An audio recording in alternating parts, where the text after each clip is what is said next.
Bismillahirrahmanirrahim. Alhamdulillah. Alhamdulillahilladzi khalaqal mauta wal hayata liyabluwakum ayyukum ahsanu amala. Asyhadu an la ilaha illallah wahdahu la syarika lah. Wa asyhadu anna sayyidana Muhammadan abduhu wa rasuluh. La nabiyya wa la rasula ba'dah. Allahumma salli wa sallim wa barik ala nabiyyina Muhammad wa ala alihi wa ashabihi ajma'in. La quwwata illa billahil aliyyil azim, amma ba'd. Bapak Ibu, majelis kajian kitab An-Nasaihud Diniyah wal Wasaya malam yang ke-15 bulan suci Ramadan 1441 Hijriah. Kita kembali dipertemukan oleh Allah Subhanahu wa taala di majelis ini. Mudah-mudahan Allah Subhanahu wa taala berkahi majelis ini. Allah catat majelis ini menjadi salah satu doa kita kepada Allah Subhanahu wa taala, betapa kita ingin ditolong oleh Allah Subhanahu wa taala, digolongkan oleh Allah termasuk orang-orang yang terus mendapatkan karunia takwa dari iman. Inilah yang kemudian dipesankan oleh Allah Subhanahu wa taala di ujung akhir ayat ke-102 surat Ali Imran. Wa la tamutunna illa wa antum muslimun. Dan jangan sekali-kali kalian mati kecuali dalam keadaan kalian, makna dalam muslimu Islaman, yang secara bahasa artinya pasrah, berserah diri. Jadi wala tamutunna illa wa antum muslimun berarti jangan sekali-kali kalian mati kecuali dalam keadaan berpasrah diri, berserah diri kepada Allah. Yang kedua, muslimun di sini bisa bermakna mati dalam keadaan Islam. Islam dalam artian muslim. Muslim maksudnya dalam keadaan kita menganut agama Islam. Ya, betul-betul berada dalam, ada di dalam diri kita. Tidak mati keluar dari Islam. Tidak mati keluar dari Islam. Loh, kalau begitu siapapun orangnya, yang penting KTP-nya Islam, sampai mati tidak pernah menunjukkan kata keluar dari Islam, berarti nanti pada saat mati, berarti mati dalam keadaan Islam.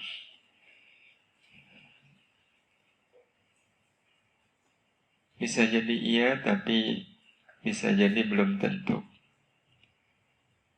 Karena Bapak Ibu dan jamaah sekalian yang dirahmati Allah, saat-saat ajal itu memang saat-saat yang sangat menentukan. Keislaman seseorang itu betul-betul mendapatkan ujian yang sangat berat justru di akhir hayat. Betapapun selama hidupnya dia menampakkan keislamannya, menunjukkan bahwa dia seorang muslim. Tapi kalau sudah di akhir hayat, sangat mungkin dia melepaskan keislamannya.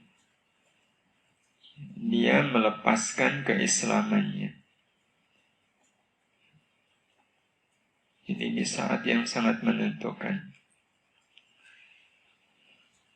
Dan beberapa contoh kejadian itu membuat kita kadang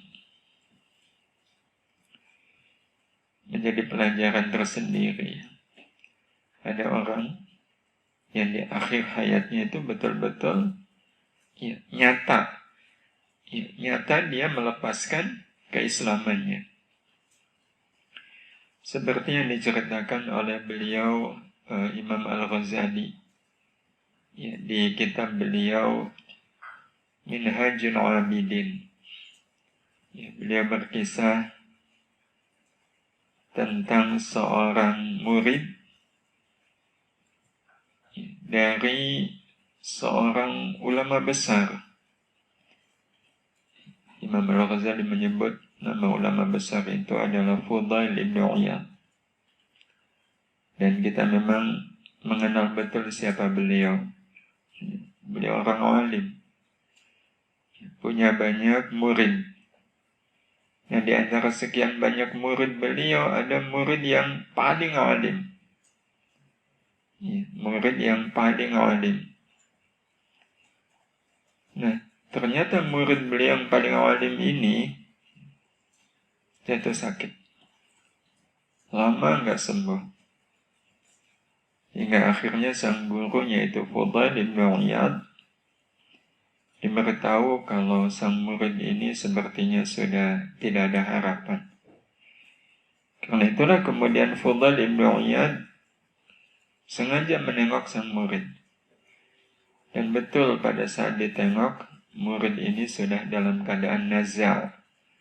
Nazal itu artinya sakaratul mautnya sudah datang. Karena itulah sang guru kemudian membacakan surat Yasin.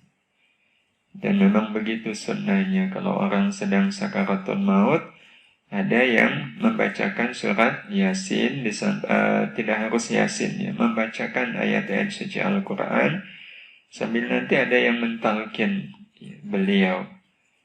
Nah, Fudail ibn Iyad membaca surat Yasin.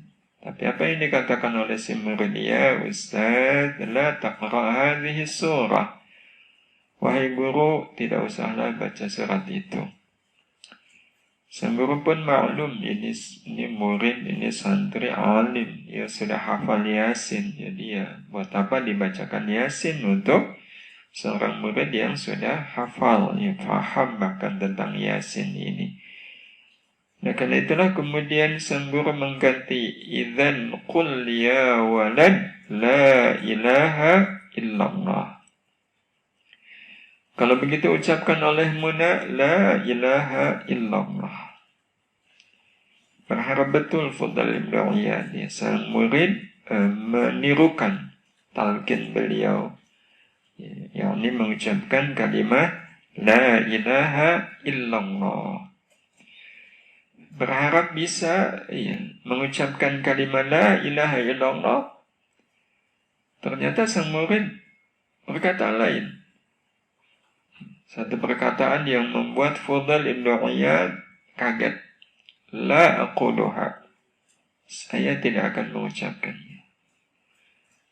Belum hilang kekagetan Fudail ibn Iyad, sang murid menyampaikan alasannya. Fa inni laha bari'un. Karena saya sudah berlepas diri dari kalimat ini.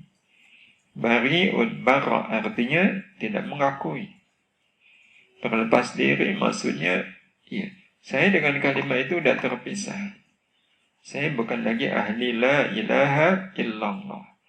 Tambah kaget dan Fudail ibn Iyad. Dan belum juga hilang ya ketambah kagetan beliau dibuat kaget ketika ternyata sang murid sesaat setelah mengucapkan fa inni laha bari'un, dia sudah tidak lagi bernafas. Mati dalam keadaan melepas kalimat la ilaha illallah.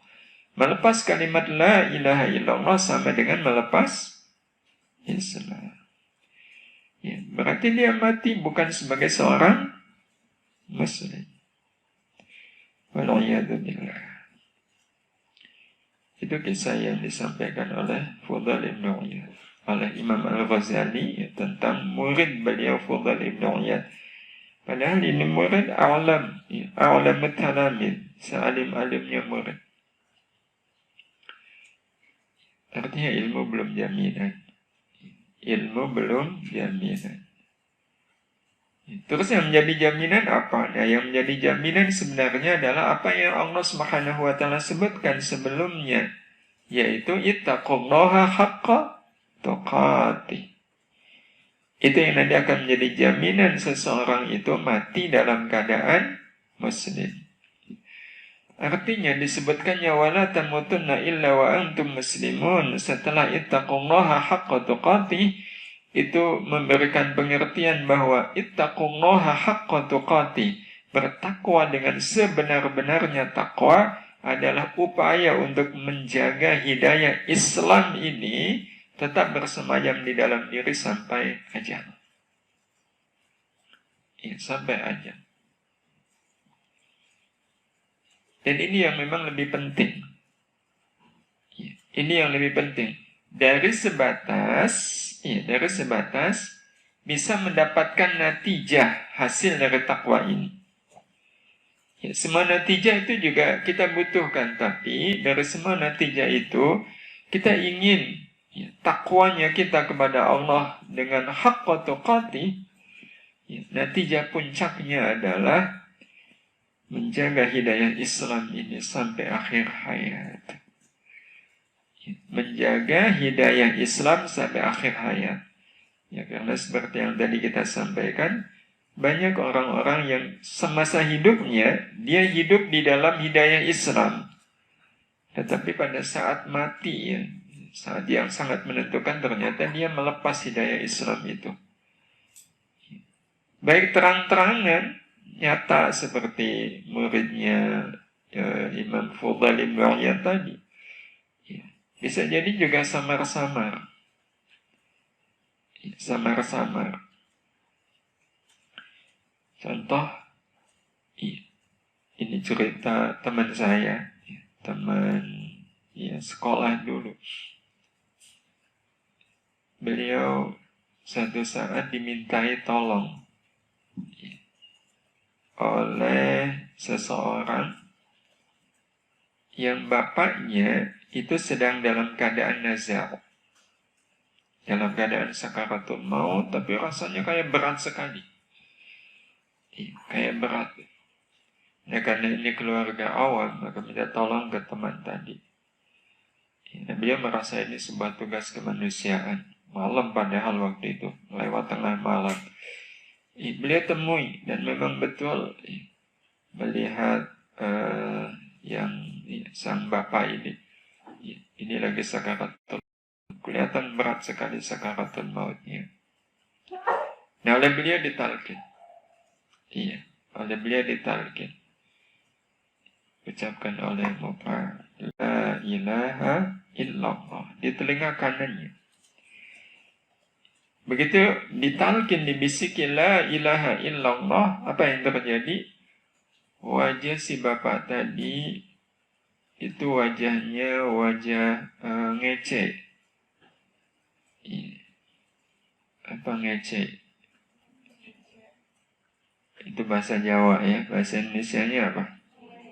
Ngejek ya. Wajahnya wajah ngejek. Nah, karena tidak ada respon yang diharapkan, akhirnya diulang, ucapkan olehmu la ilaha illallah. Ya, ternyata wajahnya nampak tambah sinis. Ya, sinis dengan kalimat la ilaha illallah. Akhirnya diulang sekali lagi, ucapkan la ilaha illallah.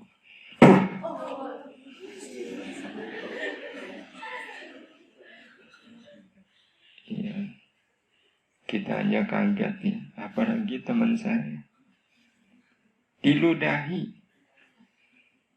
Iya, diludahi itu teman saya. Dan setelah itu tidak ada lagi nafas. Ya, kita nggak berani juga menghukumi ya. Tapi kalau lihat keadaannya, ya Allah.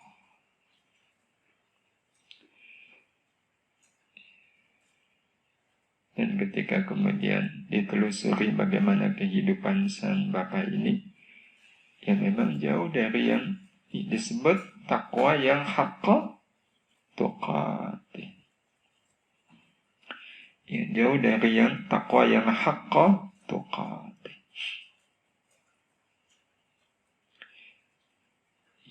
Berarti Bapak Ibu dan jamaah sekalian yang dirahmati Allah, kalaulah wala tamutunna illa wa antum muslimun. Ya, kata muslimun di sini diartikan jangan sekali-kali mati kecuali dalam keadaan sebagai orang Islam. Ya, kalaulah diartikan muslimun itu sebagai orang Islam, ternyata tidak gampang ya, menjaga keislaman sampai akhir hayat itu. Ya, ada beberapa contoh tadi.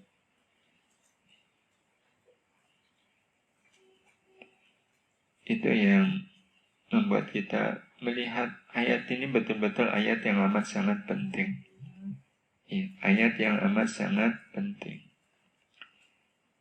Karena itulah Syekh Abdullah Ba'lawi Al-Haddad kemudian memberikan penjelasan lebih jauh tentang ayat ini dengan beliau mengatakan walaysa yaqdirul insanu ala ayyumita nafsahu 'alal Islam walaysa, dan tiadalah yaqdiru mampu, sanggup siapa al-insanu manusia 'ala ayyumita nafsahu, menjadikan kematian dirinya 'alal Islam, berada di atas jalan Islam. Itu kalau manusia mengandalkan kepada dirinya sendiri, kata Syekh Abdullah Ba'lawi Al-Haddad, itu nggak bisa.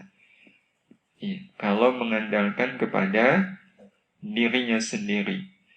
Walakin qad ja'alallahu lahu sabila, butuh jalan, tapi bukan yang dibuat oleh manusia, tapi yang dibuat oleh Allah Subhanahu wa ta'ala.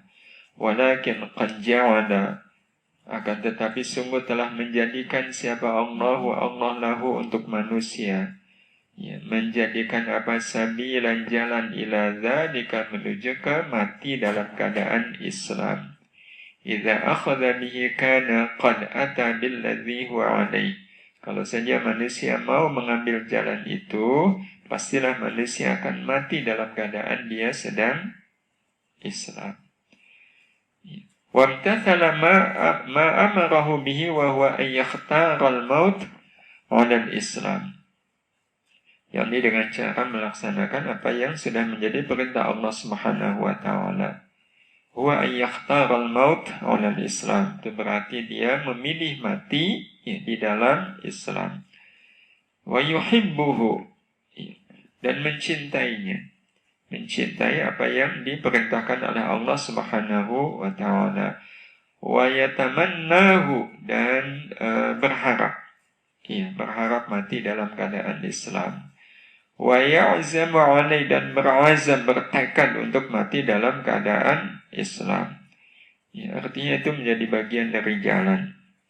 Selalu ada angan-angan, selalu ada harapan, selalu ada tekad untuk mati dalam keadaan Islam. Wa yakrahu, dan benci al-mauta, mati, ala ghairihi, atas selain Islam, minal adyani, dari agama-agama yang lain. Jangan sampai mati tidak dalam keadaan Islam, tidak dalam keadaan Islam. Apalagi kalau kemudian benar-benar murtad. Na'udzubillah. Wala yazalu da'iyan, dan terus-menerus da'iyan, berdoa, mutadarri'an, seraya mutadarri'an, tadarru', merendahkan diri.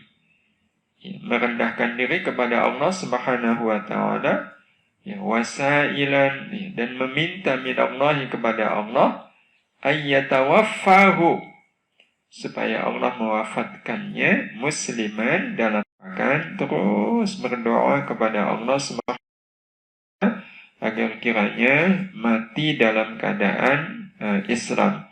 Dan ternyata berdoa kepada Allah agar mati dalam keadaan Muslim itu menjadi doa para nabi dan orang-orang yang salih dan di akhirat.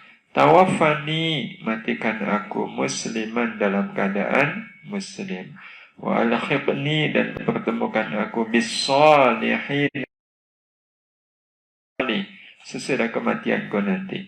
Kalau sesudah kematian bertemu dengan orang-orang yang salih, berarti tempatnya pasti surga. Wa unis saharati, dan juga doanya para ahli sihir. Para ahli sihirnya Fir'aun. Hina wa ta'ala, mereka berdoa, Rabbana afrigh alaina sabra wa tawaffana muslimin. Rabbana, ya Allah, afrigh, karuniakan alaina, kepada kami, karuniakan kepada kami sabra, kesabaran, wa tawaffana, dan matikan kami muslimina, dalam keadaan muslim. Ya, mati dalam keadaan muslim. Al-A'raf ayat 126. Wahakallahu ta'ala, dan Allah juga berkisah tentang Ibrahim, tentang Ibrahim alaihi salam, annahu awsa banihi, bahwa sesungguhnya Nabi Ibrahim itu berwasiat kepada anak-anaknya. Ya, Allah Subhanahu wa ta'ala mengabadikan wasiatnya Nabi Ibrahim itu dengan kalimat atau ayat, wa wassa biha Ibrahimu banihi wa Yaqub. Telah berwasiat Nabi Ibrahim kepada anak-anaknya dan juga kepada Yaqub. Yaqub itu cucunya Nabi Ibrahim. Karena Yaqub punya bapak. Bapaknya namanya siapa? Namanya Yaqub bin Ishak. Ishak anaknya Ibrahim. Berarti Nabi Yusuf itu apanya Nabi Ibrahim? Cicit. Ini ada di surat Al-Baqarah ayat 132. Ya. Diberi anak cucunya Nabi Ibrahim itu, ya, sampai kemudian di ujungnya Nabi Ibrahim mengatakan, fala tamutunna illa wa antum muslimun, dan jangan sekali-kali kalian mati kecuali dalam keadaan muslim. Kecuali dalam keadaan muslim. Nah, karena itu beliau Syekh Abdullah Ba'lawi Al-Haddad menyampaikan pesan untuk semua manusia termasuk kita. Dia mengatakan wa'alal insani, dan wajib bagi manusia. Apa yang wajib? Al-ijtihadu, bersungguh-sungguh, fi hifzi islamihi, di dalam menjaga Islamnya. Bersungguh-sungguh di dalam menjaga Islamnya. Wa taqwiyatihi, dan menguatkan Islamnya. Nah, cara menjaga dan menguatkan Islam, kata beliau, adalah bifi'li ma amara bihi. Bifi'li, dengan melaksanakan ma, apa saja, amara, yang Islam telah memerintahkan bihi, dengannya. Melaksanakan apa yang diperintahkan oleh Islam. Wujudnya apa? Min ta'atillah, yakni dari ketaatan kepada Allah Subhanahu wa ta'ala. Bersungguh-sungguh untuk menjaga dan menguatkan Islam dengan melaksanakan apa yang diperintahkan oleh Islam, yakni taat kepada Allah Subhanahu wa ta'ala. Karena dinul Islam, salah satu intinya adalah din, yang mengajak kita untuk taat kepada Allah Subhanahu wa ta'ala. Taat di sini berarti melaksanakan semua perintahnya dan menjauhi semua larangannya. Ya. Nah, karena itu taat adalah modal untuk takwa. Ya, modal untuk takwa. Tetapi Bapak Ibu dan jamaah sekalian yang dirahmati Allah, orang yang taat kepada Allah itu belum tentu ketaatannya itu menunjukkan ketakwaannya kepada Allah Subhanahu wa ta'ala, terutama ketakwaan dalam arti haqqa tuqatih. Jadi kalau dalam bahasa kita di pertemuan kemarin, taat kepada Allah itu baru menunjukkan takwanya kita kepada Allah, tapi belum menunjukkan haqqa tuqatihnya. Belum menunjukkan haqqa tuqatih. Ya, karena itu orang yang takwa itu pasti taat. Tapi orang yang taat belum tentu takwa. Nah, salah satu yang menyebabkan Bapak Ibu yang dirahmati Allah Subhanahu wa taala, ketaatan kita menggambarkan hak tuqatihnya kita kepada Allah Subhanahu wa taala adalah dengan melihat tujuan dari kita taat itu untuk apa? Taat kita itu untuk apa? Nah, pilihannya dua. Taat untuk kematian kita atau taat untuk kehidupan kita. Ya, taat untuk kehidupan kita atau taat untuk kematian kita. Karena ada orang yang dia berlaku taat itu adalah untuk hidupnya, bukan untuk matinya. Dia tidak pernah berpikir bahwa taat itu yang sesungguhnya adalah taat untuk mati, bukan taat untuk hidup. Kenapa begitu? Kalau kita mengambil ibrahnya dari apa yang disebutkan oleh Allah Subhanahu wa taala di surat Al-Mulk ayat yang kedua. Alladzi khalaqal mauta wal hayata liyabluwakum ayyukum ahsanu amala. Dialah Allah yang telah menjadikan mati dan hidup untuk menguji kalian siapakah di antara kalian yang lebih baik amalnya. Jadi mati dan hidup itu diciptakan oleh Allah Subhanahu wa taala sebagai ujian untuk melihat siapakah di antara kita yang lebih baik amalnya, siapa yang ahsanu amala. Berarti mati dan hidup itu adalah ujian. Ya, kalau ujian berarti harus dikerjakan.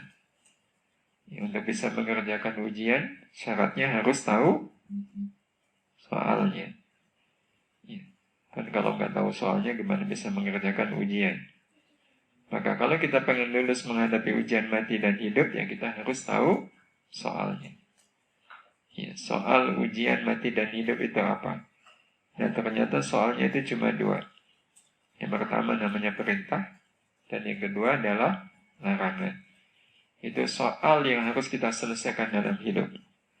Ada soal bernama perintah dan ada soal bernama larangan. Yang keduanya harus diselesaikan. Dan cara menyelesaikannya juga sudah diajarkan. Apa itu? Caranya adalah melaksanakan semua perintahnya dan menjauhi larangannya. Ini yang disebut sebagai sikap taat. Ini yang disebut sebagai sikap taat. Jadi kita selesaikan ujian bernama perintah dan larangan itu dengan berlaku taat. Dan ketaatan di hadapan perintah adalah melaksanakan. Ya, ketaatan di dalam larangan adalah meninggalkan. Jadi kita laksanakan semua perintah Allah dan kita jauhi semua larangan Allah Subhanahu wa taala. Ya, kita sudah menyelesaikan ujian itu dengan berlaku taat. Tapi apakah sudah cukup berlaku taat? Enggak. Karena nanti di ayat itu Allah Subhanahu wa taala mengatakan bahwa ujian itu ada dua, ujian mati dan ujian hidup. Nah, ketaatan yang kita lakukan nih, Bapak Ibu yang dirahmati Allah Subhanahu wa taala, itu wujud dari menyelesaikan ujian hidup atau ujian mati. Itu baru ujian hidup. Ya, itu baru ujian hidup. Ya. Artinya kalau sepanjang hidup ini kita berlaku taat, nah kita sudah menyelesaikan ujian hidup. Tapi di ayat ini Allah mengatakan Allah menciptakan mati dan hidup. Kalaulah taat itu adalah wujud dari menyelesaikan ujian hidup, terus bagaimana caranya menyelesaikan ujian mati? Nah, cara menyelesaikan ujian mati adalah dengan kita menekadkan ketaatan kita ini untuk apa? Jadi apakah ketaatan kita ini untuk hidup atau untuk mati? Kalau orang taat semata-mata untuk hidup, berarti dia baru menyelesaikan satu ujian, yaitu ujian hidup. Seperti apa orang taat untuk mati? Untuk hidup? Ya, saya taat ya. Biar orang-orang memuji saya. Nah, itu artinya taat untuk hidup. Ya, saya taat agar saya terkenal sebagai orang baik. Kalau saya dikenal sebagai orang baik, kan orang-orang pada baik sama saya. Ya, mereka mau memberi apa yang saya inginkan. Nah, itu berarti dia taat bukan untuk mati, tapi taat untuk hidup. Nah, berarti Bapak Ibu yang dirahmati Allah Subhanahu wa taala, ketaatan kita harus kita niatkan untuk kematian kita. Ya, bukan untuk kehidupan kita. Orang yang ketaatannya hanya untuk hidup, ya, hanya untuk hidupnya dia, bukan untuk matinya dia. Itu kalau digambarkan anak ujian, itu seperti anak yang dia harus menyelesaikan ujian, katakan multiple choice, ada A, B, C, D, E. Dari soal yang ada dan jawaban yang ada, dia melihat bahwa jawaban yang benar itu adalah C. Dan memang betul. Yang betul adalah C. Jadi dia mengatakan ini yang betul adalah C. Dia sudah memutuskan, jawabannya adalah C. Tetapi keputusan untuk memilih C itu tidak ditindaklanjuti dengan melingkari huruf C. Dia tidak lingkari itu huruf C. Meskipun dia sudah memilihnya, tapi tidak dilingkari. Nah, ketika C-nya tidak dilingkari, kemudian lembar jawabannya dikumpulkan, ada nilai nggak untuk soal itu? Nggak ada. Tapi kan dia udah jawab. Dan jawabannya betul nggak kalau C? Betul. Tapi kenapa nggak ada nilainya? Karena dia tidak melingkarinya. Tidak melingkarinya. Nggak ada lingkaran C di situ, maka guru akan mencoret. Ini siswa berarti belum menjawab. Hal yang sama Bapak Ibu yang dirahmati Allah, ketika orang selama hidup ini dia menunjukkan ketaatannya kepada Allah, yang ternyata ketaatannya itu hanya semata-mata untuk hidupnya dia. Dia tidak pernah berpikir bahwa ketaatan ini yang sebenarnya adalah untuk kematian saya. Jadi betul-betul hanya untuk hidupnya aja. Ternyata enak ya, jadi orang taat di mana-mana dihormati, dipuji-puji, disanjung. Semua orang hormat, semua orang tunduk gitu. Saya mau jadi orang taat aja. Ya berarti dia taat untuk hidupnya dia. Walaupun dia menunjukkan ketaatannya, ya nggak ada nilainya. Ketaatan seperti ini tidak ada nilainya, sama dengan siswa yang mengerjakan ujian, dia sudah menentukan jawabannya itu C. Walaupun jawaban C itu benar, kalau tidak dilingkari, tidak ada nilainya. Nah, karena itu, biar ketaatan kita kepada Allah Subhanahu wa Ta'ala bernilai, dan nilainya adalah nilai haqqa tuqati, caranya adalah dengan mengazamkan ketaatan saya kepada Allah Subhanahu wa Ta'ala ini semata-mata untuk kematian saya. Semata-mata untuk kematian saya. Terus apa kriteria bahwa saya taatin untuk kematian saya? Kriterianya 2. Saya lakukan ketaatan ini sepenuhnya hanya antara saya dengan Allah. Tidak ada selain Allah yang ikut terlibat dalam keputusan saya untuk taat kepada Allah Subhanahu wa Ta'ala. Ini sepenuhnya adalah pilihan saya antara saya dengan Allah Subhanahu wa Ta'ala. Kenapa ikut pengajian para santri ini? Soalnya masih di pesantren. Daripada di kamar bengong nggak ngapa-ngapain, mendingan ke bawah aja lah, di kamar sendirian. Sepenuhnya antara saya dengan Allah. Sepenuhnya antara saya dengan Allah. Walaupun mungkin amalnya adalah amal antara kita dengan orang. Amal antara kita dengan orang. Kita dengan orang itu semisal kita nolong teman. Kita nolong teman. Terus ada yang nanya, nolong teman kan amal taat kepada Allah Subhanahu wa Ta'ala. Pak, Bu, kenapa kok nolong orang itu? Dia teman saya. Masa saya nggak nolong? Apa kata orang? Punya teman kok nggak mau nolong? Ya udah, saya tolong dia. Ada Allahnya nggak di situ? Nah, iya. Kalau Allah kemudian kita kejar, Pak, kalau seandainya dia bukan teman, kira-kira mau ditolong nggak? Ya enggak lah. Ngapain saya nolong yang bukan teman? Berarti dia berbuat baik kepada teman, itu seutuhnya antara dia dengan teman, bukan antara dia dengan Allah. Ada nilainya? Nggak ada. Nggak ada. Jadi betul-betul apapun amal saya ini antara saya dengan Allah Subhanahu wa Ta'ala. Jadi menjatuhkan amal itu sepenuhnya antara kita dengan Allah. Antara kita dengan Allah. Walaupun mungkin jalan untuk ke sana bisa jadi lewat manusia juga. Pak, kenapa ngaji? Diampiri ya. Diampiri. Ya nggak enak lah masa diampiri. yang hampiri. Tapi bisa jadi ya, beda dengan kalau seandainya saya ngaji karena dihampiri. Karena dihampiri jadi berangkat ngaji. Tapi waktu ngaji itu sama sekali bukan karena saya dihampiri. Dia memahami bahwa saya dihampiri adalah cara Allah Subhanahu wa Ta'ala agar saya ngaji. Jadi itu sarana aja. Jadi begitu saya ngaji, ini sebenarnya antara saya dengan Allah Subhanahu wa Ta'ala, bukan karena dihampiri, bukan karena diajak.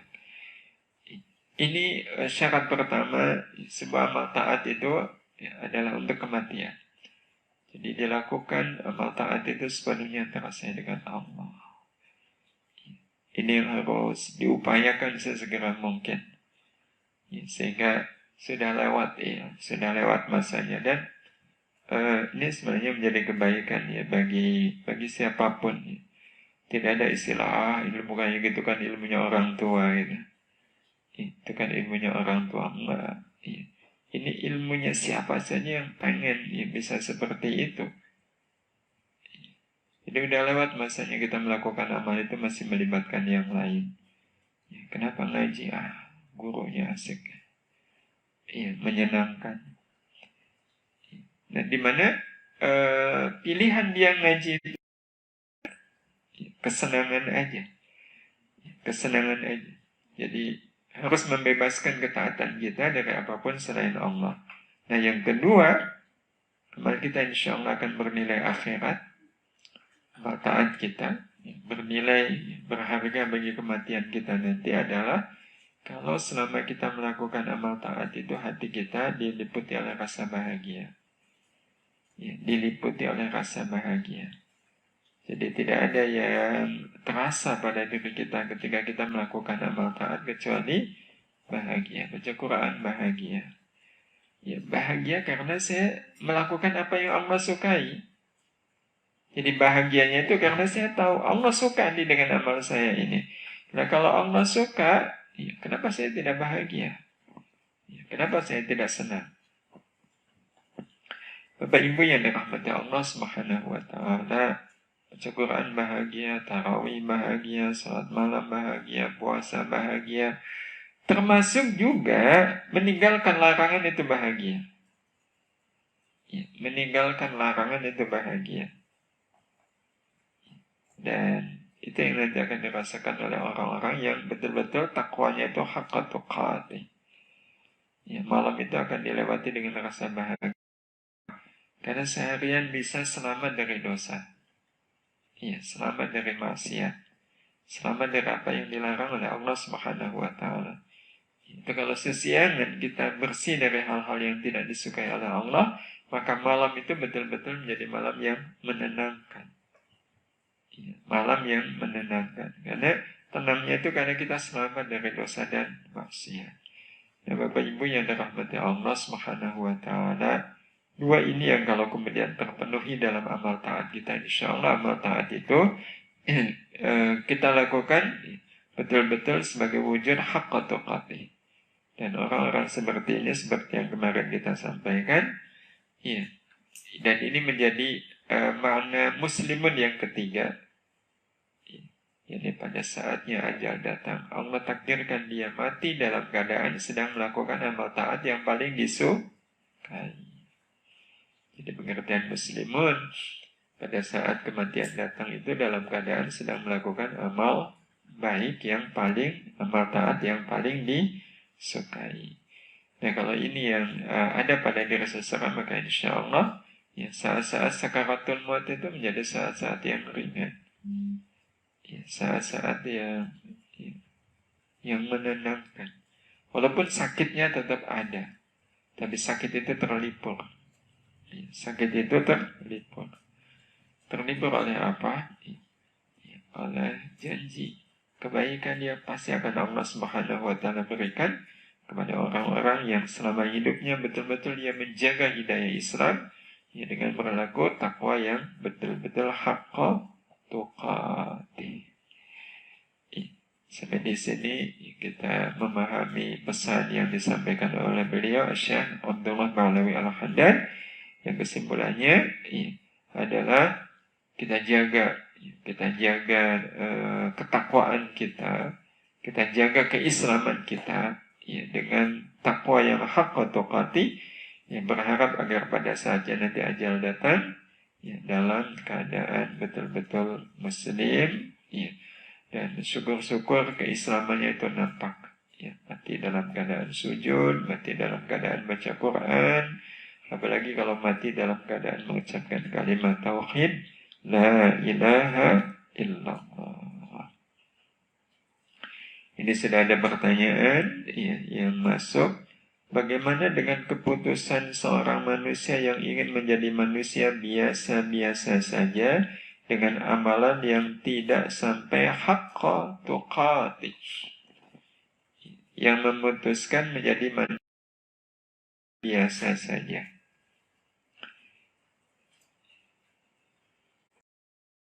Salah kita menjadi manusia yang biasa-biasa saja itu sepanjang biasa saja dalam pandangan manusia. Tapi kita tetap berusaha untuk tidak menjadi manusia yang biasa-biasa saja dalam pandangan Allah Subhanahu wa Ta'ala.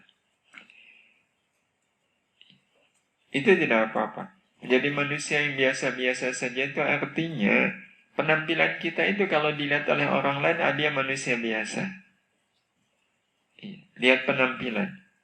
Ya, pakaiannya biasa, itu kan pakaian orang awam, ya. Pakaian orang awam, pakaian yang tidak mencerminkan bahwa dia santri. Jadi sampai pada titik tertentu orang tidak lagi menganggap dia sebagai manusia yang punya punya kelas sendiri. Iya. Ya, tidak pernah pakai peci. Kalau orang kemana-mana pakai peci, pakai baju koko, pakai sarung, orang akan menyebut dia orang biasa atau orang yang tidak biasa. Tidak biasa. Jadi kembali kepada tadi, kalau kita memutuskan menjadi manusia yang biasa-biasa saja nggak apa-apa. Tapi pastikan itu biasa saja dalam pandangan manusia. Tetapi tetap kita berusaha untuk menjadi manusia yang tidak biasa dalam pandangan Allah Subhanahu wa Ta'ala. Apakah itu mungkin, ya? Apakah itu mungkin? Biasa saja dalam pandangan manusia, tapi luar biasa dalam pandangan Allah Subhanahu wa Ta'ala. Sangat mungkin. Ada satu pertanyaan dalam bait-bait syair. Halaka sirrun bainaka wa bainallah. Halaka sirrun bainaka wa bainallah. Apakah engkau memiliki amal sir? Amal sir itu amal rahasia, ya, yang dilakukan hanya antaramu dengan Allah, di mana tidak ada yang tahu, ya, dengan amal itu kecuali engkau dan Allah Subhanahu wa Ta'ala. Dan amal itu memang amal yang dalam pandangan Allah Subhanahu wa Ta'ala bukan amalan yang biasa, amalan yang luar biasa, tapi tidak diketahui oleh siapapun karena dia melakukannya sepenuhnya antara dia dengan Allah Subhanahu wa Ta'ala. Dia lakukan sepenuhnya antara dia dengan Allah Subhanahu wa Ta'ala. Kalau kita bisa memiliki amal sir seperti ini, itu menunjukkan bahwa dalam pandangan manusia kita manusia biasa, tapi dalam pandangan Allah kita adalah manusia yang luar biasa. Jadi punya amal rahasia, dan Bapak Ibu yang dirahmati Allah Subhanahu wa Ta'ala, kalau memungkinkan, ya, dan memang harusnya dimungkinkan dalam hidup ini kita punya minimal satu amalan. Tapi amalan ini bukan amalan biasa, ya, tapi amalan yang luar biasa, yang kita menekankan amal yang luar biasa ini, ya, adalah persembahan pribadi, ya, hanya untuk Allah Subhanahu wa Ta'ala. Sehingga kita betul-betul menjaga, jangan sampai ada yang tahu. Jangan sampai ada yang tahu tentang amalan saya ini, kecuali hanya saya dan Allah Subhanahu wa Ta'ala. Kecuali hanya saya dan Allah Subhanahu wa Ta'ala. Apa amalan itu? Ya, apa aja, banyak, ya, yang kita bisa lakukan. Yang paling mungkin itu sedekah. Sedekah tapi tidak usah diketahui oleh siapapun, hatta oleh orang yang menerima sedekah. Cukuplah Allah Subhanahu wa Ta'ala yang menjadi saksi. Kalau itu bisa kita lakukan, berarti kita dalam hidup ini punya amal, satu amal yang itu benar-benar rahasia antara kita dengan Allah. Ini saja sudah cukup membuat kita tetap dianggap manusia biasa oleh manusia, sesama manusia, tapi Allah Subhanahu wa Ta'ala menganggapnya bukan lagi sebagai manusia yang biasa. Itu yang dalam kisah tentang Uwais Al-Qarni ya, disebutkan sebagai manusia yang apa bahasanya, tidak terkenal di bumi tapi sangat terkenal di dan cukuplah itu dan banyak ya, banyak sekali kalau kita mau ya, amal-amal yang memang ini benar-benar rahasia antara kita dengan Allah Subhanahu wa Ta'ala. Ya, sebagai contoh, kita dihina orang. Sebenarnya kalau mau kan kita bisa ya, membalas minimal dengan doa. Ya Allah, Kau sudah tahu kezaliman dia kepada saya, ya Allah, tolonglah urus itu orang. Dan pengertian urus itu apa? Balas yang setimpal, ya Allah. Iya, tapi bukan itu. Doa kita bukan itu. Ya, dalam keheningan kita berdoa, ya Allah, Kau sudah lihat kezaliman dia. Ya, sebenarnya saya berat sekali, ya Allah, menghadapi kezaliman dia ini. Tapi ya Allah, ya, seperti apapun kezaliman dia, saya tidak ingin ya, dia masuk neraka. Bayangkan kalau seandainya itu doa seorang istri yang punya suami yang zalim. Ya, di keheningan malam dia berdoa seperti itu untuk suaminya. Ada yang tahu nggak? Ya ada lah. Allah. Ya, selain Allah ada yang tahu? Nah, ya Allah. Jangan kau biarkan kezaliman suami saya itu menjadi jalan neraka bagi dia. Ya, jangan ya Allah. Ya, saya mohon ampuni seperti apapun kezaliman dia kepada kami. Ampuni ya Allah. Ya, ampuni. Ya. Nah, ini amalan. Ya, ini amalan. Bukalah hatinya ya Allah. Yang didoakan nggak tahu. Ya, tapi Allah Subhanahu wa Ta'ala Maha. Allah Subhanahu wa Ta'ala Maha tahu. Nah, ini salah satu cara kita tetap menjadi manusia biasa dalam pandangan sesama manusia, tapi menjadi manusia yang amat sangat luar biasa dalam pandangan Allah Subhanahu wa Ta'ala. Dan orang-orang seperti ini banyak. Ya, orang-orang seperti ini banyak. Yang kalau lihat penampilannya itu ya betul-betul nggak mungkin lah dia itu orang yang spesial di sisi Allah Subhanahu wa Ta'ala.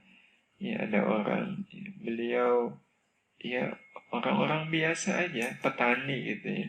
Yang kalau kadang di sawah ya dia lepas baju, ya lepas baju atasnya itu, ya baju ya.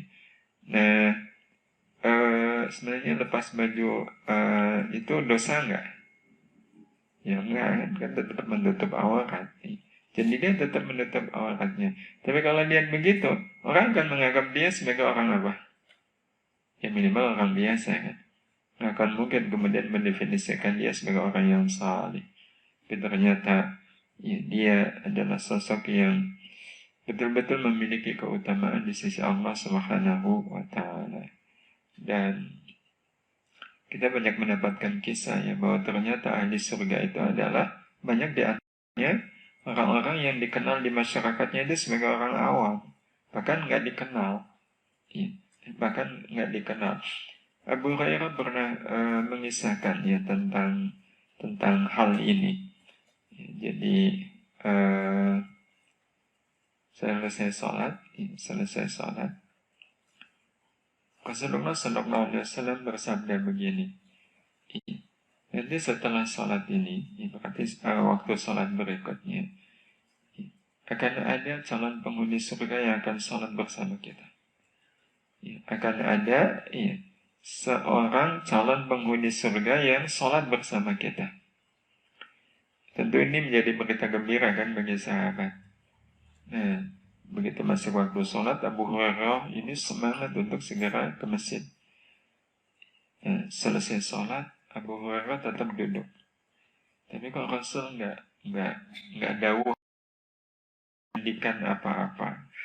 Tapi Abu Hurairah tetap itu ya, duduk, ya menanti. Ya, karena Rasul Sallallahu Alaihi Wasallam mengatakan nanti akan sholat bersama kita seorang calon penghuni surga. Ya, satu demi satu orang-orang pada pergi gitu. Tapi Rasul juga nggak mengendikan gitu. Sampai kemudian sepi, nggak ada siapa-siapa. Nah, Abu Hurairah itu setengahnya GR. Kalau begitu saya ini yang ditunjuk oleh Rasul. Tapi pada saat beliau nengok ke belakang, ternyata ada saingan. Ada seseorang yang ternyata masih duduk di masjid. Yang ketika dilihat wajahnya, Abu Hurairah nggak kenal. Karena memang bukan orang terkenal nih. Seorang budak hitam. Nah, nunggu Rasul kok nggak ada dakwah akhirnya, ya Abu Hurairah langsung bertanya. Tapi bertanyaannya langsung ke inti masalah. Iya. Tapi sepertinya Abu Hurairah merasa ya yakin kalau itu bukan dirinya. Karena itu pertanyaan Abu Hurairah kepada Rasulullah, ya Rasul, apakah beliau yang kau maksudkan sebagai calon penghuni surga? Ditanya begitu, apa kata Rasul? Ya, ialah yang aku maksud. Ialah yang aku maksud. Ya, wahai Abu Hurairah, seorang calon penghuni surga itu bisa jadi adalah manusia yang tidak dikenal ya, oleh manusia yang lain. Ya. Sedemikian tidak dikenalnya, kalau dia datang ya dalam satu pertemuan itu nggak direken, kalaupun nggak datang nggak ada yang nanya. Maka kalau nggak dikenal kan begitu. Iya, datang ya nggak ada apa-apa gitu, nggak datang pun nggak ada yang nanya. Nah, calon penghuni surga itu bisa jadi orang yang tidak dikenal. Yang kalau dia datang, ya tidak ada yang ngereket. Kalaupun nggak datang, tidak ada yang nanya. Yang kalau dia melamar, itu pasti ditolak. Ya, pasti ditolak. Ya gimana terima? Ya, susah ini atas dasar apa diterima? Karena saking nggak dikenalnya. Ya, saking tidak dikenalnya. Ya, tapi mereka ini punya nilai yang sangat khusus di sisi Allah Subhanahu wa Ta'ala. Anas bin Malik juga pernah meriwayatkan hampir sama dengan Abu Hurairah. Iya, momentumnya juga sama. Ya. Nanti akan ada orang yang sholat bersama kita. Nanti akan ada orang yang sholat bersama kita. Sebentar lagi akan datang calon penghuni surga. Iya. Nah itu di tengah-tengah sahabat sedang bersama Rasul di masjid. Mereka akan bertanya-tanya siapa gitu. Dan ternyata ketika muncul ada orang yang gak dikenal. Yang menenteng sendalnya dan di wajahnya ya, ada bekas-bekas air wudhu. Ya, bekas-bekas air wudhu. Anas bin Malik langsung menyimpulkan berarti ini orang oleh Rasulullah Sallallahu Alaihi Wasallam. Dan karena itu Anas bin Malik penasaran ya, saya pengen tahu apa sih amalan yang menyebabkan dia ke oleh Rasul disebut sebagai calon penghuni surga. Ya singkat cerita menginaplah Anas bin Malik di rumah orang itu sampai 3 hari. Ya, ketika 3 hari, kesimpulan Anas bin Malik apa? Gak ada yang istimewa. Ibadahnya biasa-biasa aja. Gak ada nilai lebihnya. Tapi ini yang membuat Anas bin Malik penasaran. Kenapa sekali lagi Rasul memasukkan dia sebagai calon penghuni surga? Ya, sampai 3 hari kok nggak ada kejelasan. Akhirnya ya pamit. Tapi dalam pamitnya Anas bin Maliknya saja. Hanya saja. Saya ini orang yang tidak suka menyimpan menyimpan ganjalan kepada sesama mukmin. Jadi tiap malam sebelum tidur itu saya akan lepaskan semua ganjalan saya kepada seorang mukmin, kepada siapapun. Ya, saya membebaskan diri saya dari segala rasa yang tidak baik. Dengan itu apa kata Anas bin Malik? Rupanya ini. Yang oleh Allah ingin keberadaan beliau itu menjadi teladan bagi yang lain. Tetapi bisa jadi Allah punya rencana lain, membuatnya terkenal. Ya, membuatnya terkenal sampai ke ujung saya memang Allah membuatnya terkenal, dan ketika Allah membuatnya terkenal itu tidak membuat dia jadi ujub, ya, jadi ria, jadi sum'ah. Enggak, biasa aja. Ya, biasa aja. Orang-orang jadi tahu ya biasa aja. Dan dia tidak suka kalau kemudian ya, orang-orang mengeluk-ngelukkan dia. Dia nggak suka. Ya dia tampil apa adanya aja. Dia tidak kemudian mengemas dirinya dengan kemasan yang membuat dia semakin disukai oleh manusia. Dan manusia seperti ini insya Allah justru bisa jadi menjadi manusia yang walaupun dia menjadi istimewa dalam pandangan manusia, dia tetap lebih istimewa dalam pandangan Allah Subhanahu wa Ta'ala. Karena ketika dia dikenal oleh manusia tidak membuat dia lalai, tidak membuat dia lupa, ya tetap membuat dia istiqomah. Allahu a'lam. Masih ada?